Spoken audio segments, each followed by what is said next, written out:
म्हणायला लागले, मामा तुम्ही कात टाकणार आहे. मग मामा कात टाकायची समाधी घ्यायचं ज्यावेळेस मामा म्हणत होते, त्यावेळेस मामाच्या रक्तानं मामाच्या माघारी मामाच्या मंदिरासाठी देणगी जमा करत होती. त्यावेळेस मामानं 18 पगड समाजाला मामाला बोलून घेतलं आणि सांगितलं, अरे बाबा माझ्या मंदिरासाठी तुम्ही देणगी कोणाला मागू नका. माझं मंदिर बांधायचं ना, तर माझ्या मंदिरासाठी देणगी कोणालाच मागू नका असं मामानं सांगितलं. अरे देणगी कोणाला मागू नका, माझ्या मंदिरासाठी अन्नदान करणं साहजिक आहे, परंतु माझ्या नावाखाली, कारण देणगी मंदिरासाठी मागू नका असं मामानं ताकीद दिली. पण ताकीद दिल्याच्या नंतर मामानं आपल्या भक्तांना बोलून घेतलं, सांगितलं, अरे माझ्या मंदिराची तुम्ही काय काळजी करता. आणि ह्या कलियुगाच्या शेवटच्या टोकाला बघा, एक लक्षात घ्या, हे कलियुगाच्या शेवटच्या टोकाला म्हणतोय मामा, कलियुगाच्या शेवटच्या टोकाला चन्न बसवेश्वराचा अवतार होईल म्हणतोय मामा. कोणाचा? चन्न बसवेश्वराला सुद्धा ह्या पृथ्वीला जन्माला आणेल म्हणतोय. या कलियुगाच्या शेवटच्या टोकाला चन्न बसवेश्वरांचा अवतार होईल. आणि चन्न बसवेश्वराचा अवतार झाल्याच्या नंतर तो जन्माला येते. आणि जन्माला आल्याच्या नंतर ते घोड्यावरून बसून माझं मंदिर कुठं आहे ते शोधत येतील म्हणतोय मामा. आणि माझं मंदिर कुठं आहे ते शोधत येऊन माझ्या मंदिराला 7 पायऱ्या सोन्याच्या घालतील, त्याच्याने माझे भक्तगण पाणी घालतील. कारण छत्रपती शिवाजी महाराज जय जयकार करा म्हणतोय मामा. पण आता तुम्हाला वाटतं ना कलियुग संपत, अरे कलियुग अजून चालू आहे, कलियुग चालू आहे. पण या कलियुगामध्ये कलियुगाच्या शेवटच्या टोकाला चन्न बसवेश्वराचा जन्म होणार अगोदर आणि त्याच्यानंतर जे आपण जेवढी आणि छत्रपती शिवाजी महाराजांची तुम्ही आम्ही आराधना करता, मामाची जेवढी आराधना करतात, ज्यावेळेस मामाची आराधना झाल्याच्या नंतर आणि छत्रपती शिवाजी महाराजांची आराधना झाल्याच्या नंतर एक दिवस छत्रपती शिवाजी महाराजांना सुद्धा जन्म कुठे घ्यायचा, कोण्या ठिकाणी घ्यायचा, हे सगळं आणि मामा म्हणतो ते त्याची काळजी तुम्ही करू नका.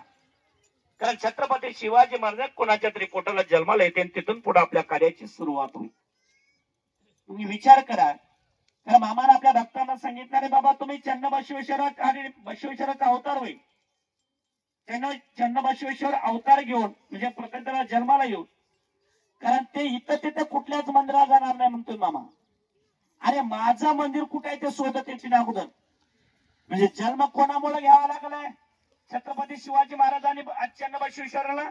कारण मामामुळं, मामाच्या मुखातल्या निघालेल्या शब्दामुळं ते शब्द खऱ्या करण्यासाठी या प्रत्येकाला त्यांना सुद्धा यावं लागेल, एक लक्षात ठेवा. मग त्याला चन्न बसवेश्वर त्याने खरोखर घोड्यावर बसून मामाचं मंदिर कुठे ते शोधत येते, माझं मंदिर कुठे ते शोधत येते आणि माझ्या मंदिरात 7 पायऱ्या सोन्याच्या घालतील, त्याच्यावर माझे भक्तगण पाणी घालतील म्हणून सांगतोय मामा. म्हणून त्याच्यासाठी काळजी घ्या. कारण हा बाळू मामा, कनिष्ठ बाळू मामाने एक लक्षात ठेवा. कारण मामानं सांगितलेलं आहे, कारण अरे पृथ्वीच्या अगोदरचा माझा जन्म म्हणतोय मामा. काय सांगतोय? पृथ्वी जन्म मी आधीपासून, पृथ्वी जन्म मी आधीपासून पेट ते झाडे अंतत क्षणा मामा संगती भक्ता शिकून. म्हणून त्याच्यासाठी हा मामाचा जन्म जरी आपल्याला आजचा वाटत असेल, पण मामा आजचा नाही. मामाचा जन्म मामानं सांगितलेला आहे, पृथ्वी जन्म मी आधीपासून पेटती झाडे अंतच्या क्षणा मामा संगती भक्ता शिकून. कारण तो म्हणजे मामा आहे. आणि आज आपल्याला आनंदाचा दिवस आहे. कारण त्या आनंदाच्या दिवसाच्या माध्यमातून आज आपल्याला श्री सद्गुरु संत बाळूमामाची पालखी आपल्या गावात आणि त्या पालखीच्या माध्यमातून आज छत्रपती शिवाजी महाराजांचा उत्सव तुम्हाला साजरा करण्याचा योग आणि भाग्य तुम्हाला लागतं. कारण आज त्यानं सर्व काही आपलं संरक्षण केलं म्हणून तुम्हाला सर्व गोष्टीचे सुख समाधानी प्राप्त व्हायला लागले. आज आपल्याला एकूण एकाला माणसात बसण्याचा अधिकार आज त्यांच्या राज्यांच्या माध्यमातून आपल्याला तुम्हाला भेटतं. एक लक्षात ठेवा. छत्रपती शिवाजी महाराज असतील, चन्न बसवेश्वर असतील, खरंतर अहिल्याबाई होळकर असतील, आंबेडकर बाबा असतील, असं अनेक फार मोठ्या मोठ्या आणि खरोखर आपल्या भूमीला आपला देश घडवण्यासाठी त्याने खरोखर फार काबाड कष्ट करून आपलं राज्य घडवण्याचं काम केलेलं. एक लक्षात ठेवा. म्हणून त्याचा जे जे काय करणं हे आपलं कर्तव्य आहे. तर एक लक्षात ठेवा, त्या कर्तव्यानं आपण त्या ठिकाणी ते कार्य केलं पाहिजे. सर्वांना त्या आनंदामध्ये मग्न झालं पाहिजे आणि तो आनंद एक भक्तिभावानं आनंदी स्वरूपात तो आनंद व्यक्त केला पाहिजे.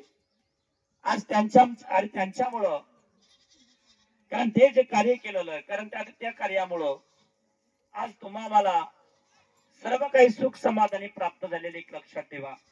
म्हणून त्याच्यासाठी आज खरोखर श्री सद्गुरु संत बाळूमामाची आरती त्या ठिकाणी पूर्ण झालेली आहे. म्हणून त्याच्यासाठी छत्रपती शिवाजी महाराजांची आपण 2 घोषणा द्यायच्या आणि सर्वांना त्या ठिकाणी सांगितल्या नियमपद्धतीतून पुढं कारण पूर्ण योग्य पद्धतीने पाडणे पूर्ण करायचे. छत्रपती शिवाजी महाराज की, छत्रपती शिवाजी महाराज की, छत्रपती शिवाजी महाराज की. त्या ठिकाणी भगवंताची आरती झालेली आहे. सर्वप्रथम बाळूमाचे मेंढके बंधू, सर्वप्रथम बाळूमाचे मेंढके बंधू एका पंक्तीने बसून पोटभर प्रसाद घेतील. त्यांच्या पंक्तीमध्ये